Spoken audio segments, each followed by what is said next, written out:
स्वागत है छात्रों आपका हमारे चैनल पर सार्थक फिजिक्स क्लासेस में। इसमें हम कक्षा 11 के इस वीडियो में हम लोग प्रतिशत त्रुटि के कुछ आंकिक प्रश्नों को आगे के देखेंगे। तो देखते हैं, चलिए बिना देरी के प्रारंभ करते हैं। एक गोले की त्रिज्या मापन में 0.25% की त्रुटि होती है। आयतन के मापन में कितनी त्रुटि होगी? यानी कि आपको आयतन के मापन में त्रुटि ज्ञात करनी है, तो आयतन के मापन में आप त्रुटि ज्ञात करेंगे। तो त्रिज्या को हमने मान रखा, त्रिज्या हम संकेत मान लिया है, त्रिज्या r और इसका आयतन v है। तो आपको दिया क्या है? डेल्टा r बटे r। जब प्रतिशत में जो वैल्यू दी होती है वो ओवरऑल मान दिया होता है, डेल्टा r बटे r गुणे 100 करके पूरा मान, और दूसरा वाला मान जो आपका आयतन का है ये ज्ञात करना है। तो अब ये क्या है? गोला है। तो यहाँ पर हम लोग लिखेंगे गोले का आयतन। सूत्र आपको मालूम होना चाहिए, आयतन V बराबर 4/3 पाई r क्यूब होता है। अब इसको सूत्र बना देंगे। क्या बनाएंगे? सूत्र। तो सूत्र क्या बनेगा? डेल्टा V बटे V गुणे 100 बराबर, ये कांस्टेंट टर्म है, इसका सूत्र नहीं बनता है केवल इसका, तो 3 घात आगे आ जाएगी। पीछे वीडियो में आपने सूत्र बनना सीखा था और ये हो जाएगा। बहुत आसान सा क्वेश्चन है ये, इसको बहुत आसानी से आप लगा भी लेंगे। इसकी वैल्यू हमको दी है 0.25, ये हल होके 0.75% आ जाएगा। ये आपका आंसर आ गया। बहुत आसान क्वेश्चन। देखिए, प्रतिशत में जब वैल्यू दी होती है तो क्वेश्चन थोड़ा आसान हो जाता है। बस आपको क्या करना है, आपको सूत्र याद होना चाहिए। अगर सूत्र याद है गोले के आयतन का सूत्र, अगर जो आपको याद है तो आप आसानी से लगा लेंगे। ठीक है, तो अब हम लोग आगे देखते हैं अगला क्वेश्चन।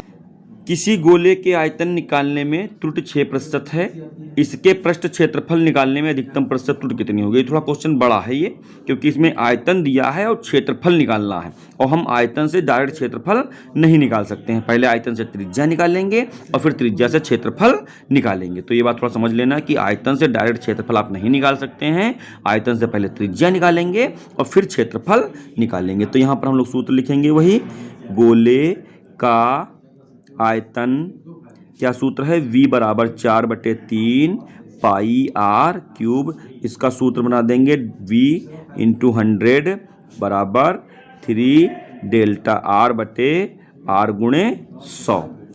ठीक है, अब यहाँ पर इसकी वैल्यू आपको दी है 6% और ये 3 गुणे डेल्टा r गुणे r बटे ये 100। तो ये 3 से कट जाएगा, तो डेल्टा r बटे r गुणे 100 की वैल्यू आपको 3 दूनी 2 आ गई, 3 दूनी 2, 2 आ जाएगा। अब हमको गोले का क्षेत्रफल लिखना है, तो गोले का क्षेत्रफल कितना हो जाएगा?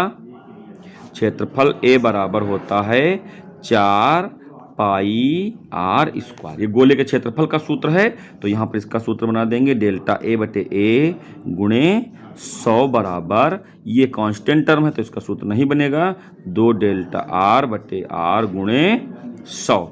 तो इसकी वैल्यू हमको मालूम है, 2 हमने ये निकाली है, तो ये मान यहाँ रख देंगे। तो कितना आ जाएगा? 4%। यानी कि जो आपका एरिया नापने में त्रुटि है वो कितनी है? 4%। ये आपका आंसर आ जाएगा। अब चलते हैं अगले प्रश्न की ओर। अगला प्रश्न देखेंगे, ठोस के द्रव्यमान तथा आयतन मापन में त्रुटि 5% तथा 2%। ये क्रमशः दिया हुआ नहीं, द्रव्यमान की त्रुटि कितनी है? 5 और आयतन की त्रुटि कितनी है?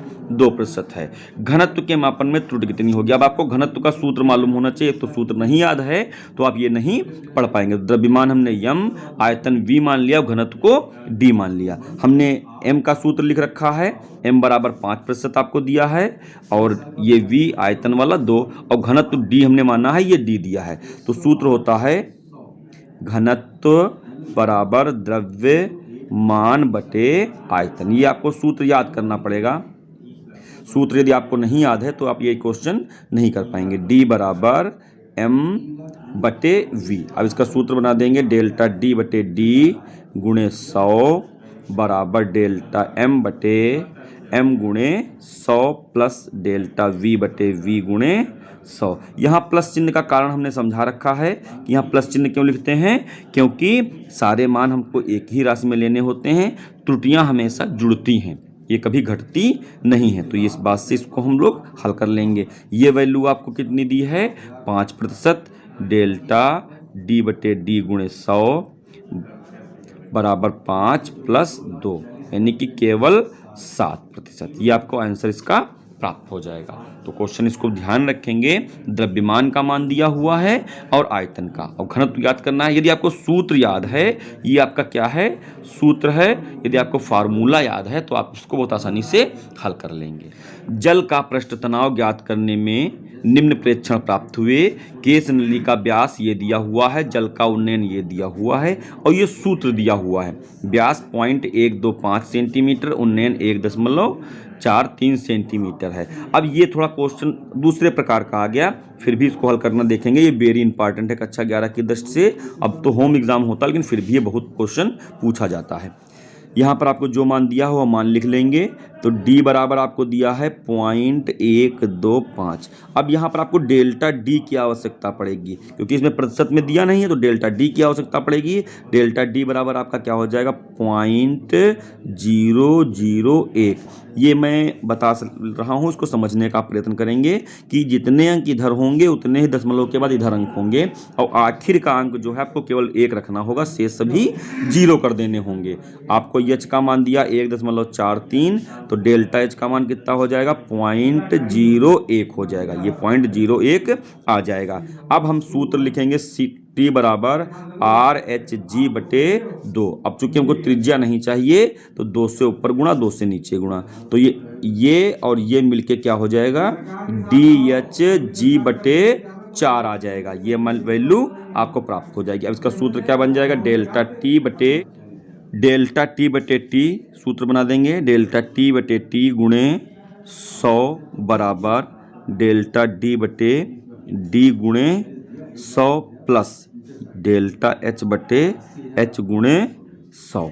अब यहाँ पर इसका सूत्र नहीं बनेगा, इसका सूत्र नहीं बनेगा, कारण क्या है, क्योंकि ये हमारे पास वैल्यू दी नहीं है, और दूसरी बात इस सूत्र के अनुसार ये कांस्टेंट टर्म आपके आ जाएंगे। तो हमको ये ज्ञात करना है। ये यहाँ पर हमेशा मैक्सिमम लिखा रहता है, अगर जो चाहें तो आप लिखें, चाहे ना लिखें कोई दिक्कत नहीं रहती है, सवाल इसी से लगेगा। डेल्टा D की वैल्यू क्या है, डेल्टा D आपको मान कितना दिया, 0.001 बटे 0.125 मल्टीप्लाई बाई 100 प्लस 0.01 बटे 1.43 मल्टीप्लाई बाई 100। यहाँ पर ये पॉइंट इससे हट जाएगा, ये पॉइंट इससे हट जाएगा, तो यहाँ पर इसको जब भाग करेंगे तो ये 4 टाइम्स और ये 5 टाइम्स आ जाएगा, और प्लस ये आपका आ जाएगा। इसको जब डिवाइड करेंगे तो ये पूरा यही रहेगा, तो ये हल होके 0.8 और ये हल होके 0.7, यानी कि आपका आंसर कितना आ जाएगा, 1.5%। ये वैल्यू का है कि निकली है, डेल्टा T बटे T मल्टी